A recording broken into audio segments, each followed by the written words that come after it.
This is the Kremlin, citadel of Russian communism.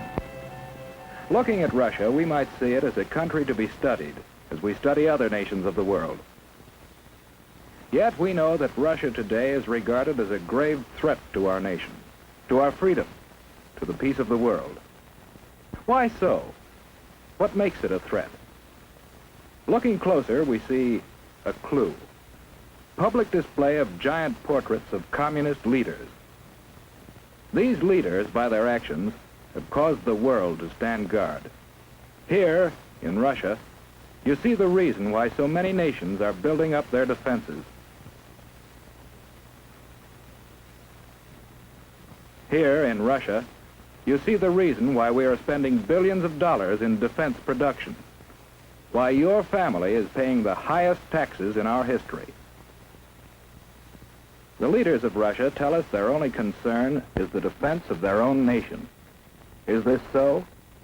Or are they ambitious for world conquest? Question. A question of communism. Ever hear of Karl Marx? In his mind, communism was born more than 100 years ago. He looked at the world and saw men as divided into two classes, workers and capitalists. In the Communist Manifesto, he called upon the workers, the proletarians, to rise up and overthrow their capitalistic masters. He cried, "The proletarians have nothing to lose but their chains. They have a world to win. Working men of all countries, unite." This was the promise and the challenge of communism. In Russia, the Tsar was the government. To support the wealthy aristocracy, millions of peasants toiled in virtual slavery. The Cossacks, dreaded police of the Tsar, enforced tyrannical laws. Here was fertile ground for the ideas of communism. For here, indeed, the people had nothing to lose but their chains, the chains of the imperial government. In 1914, the Tsar sent his troops into the war that swept Europe. For more than 2 years they fought.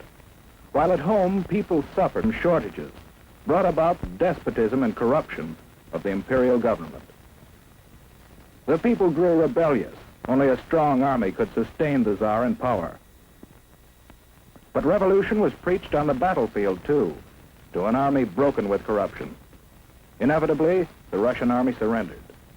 And with the defeated army returning under the banners of revolution, the imperial government fell and revolution reigned. The chains were broken, and in violence was born the government of the proletarians. But a government needs leaders. Ever hear of Nikolai Lenin? He was the first leader of communist Russia. Leon Trotsky was another. Lenin lived but a few years, and out of the vicious struggle for power that followed his death, Joseph Stalin emerged as undisputed leader. Here was a new face, but in the background was an old one, Karl Marx.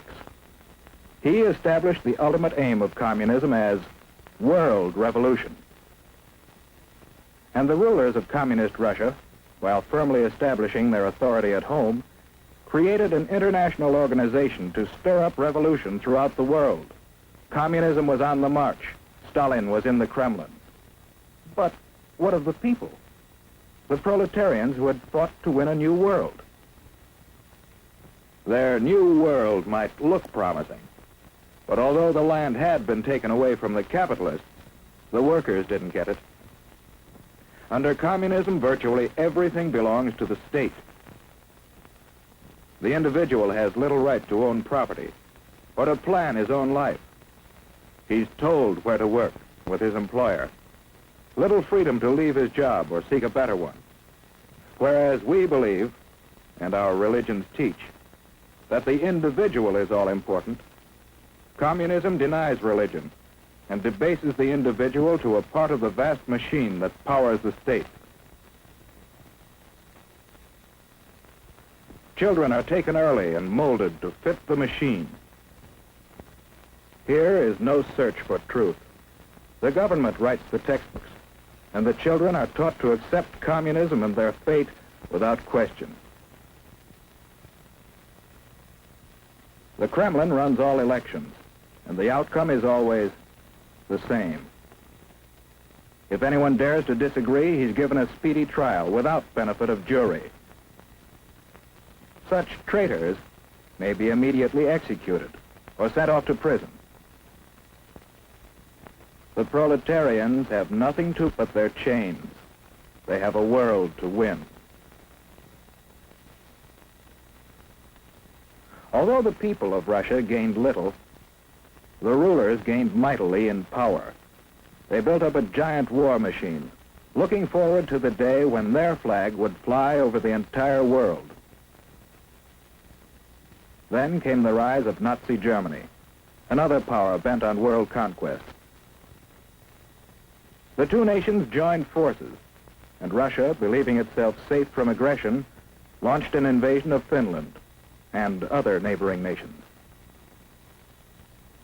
For the first time, the world learned that the communists were no longer waiting for world revolution, but were now resorting to outright military aggression to extend their power.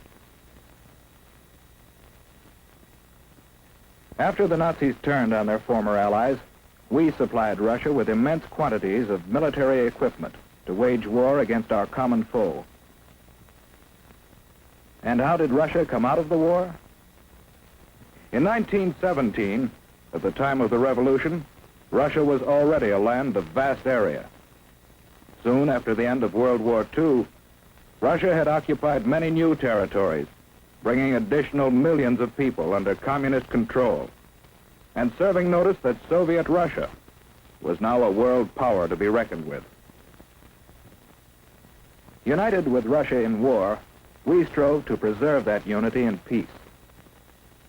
We helped organize the United Nations, in which the nations of the world have mutually pledged to cooperate in fostering world peace and progress. Andrei Gromyko signed for Russia. But in the first post-war Italian elections, the communists created disorder in an attempt to gain control of the government. Once more, the world was reminded that basic in the idea of communism is the plan of world revolution, and that Russian communism has stepped beyond that plan to achieve world domination through aggression. In Indochina and Malaya, communist aggression has incited rebellion against established government. In France, communist aggression has fomented strikes against essential industries in attempts to discredit the free government. In Iran, the communists have incited rioting and have preached hatred and distrust of the Western nations. In Eastern Germany, they have openly opposed the West. In China, the communists have established their own puppet government. In Korea, communist aggression has come into actual combat with forces of the United Nations. And with the most deadly of all weapons available to the Russians, no peoples in the world can feel secure against this aggression.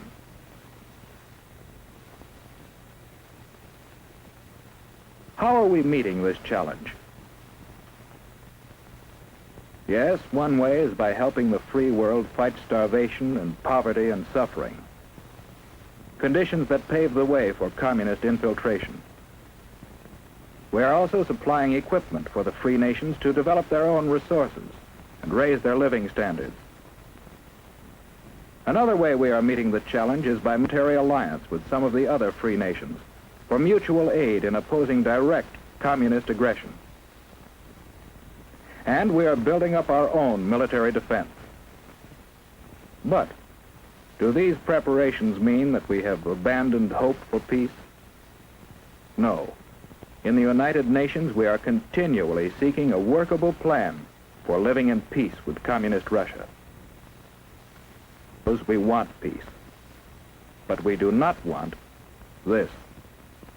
We believe in freedom. Freedom, born of the conviction that every person is a child of God and is therefore of supreme worth. For these people, for ourselves, for everyone. We want freedom, not tyranny.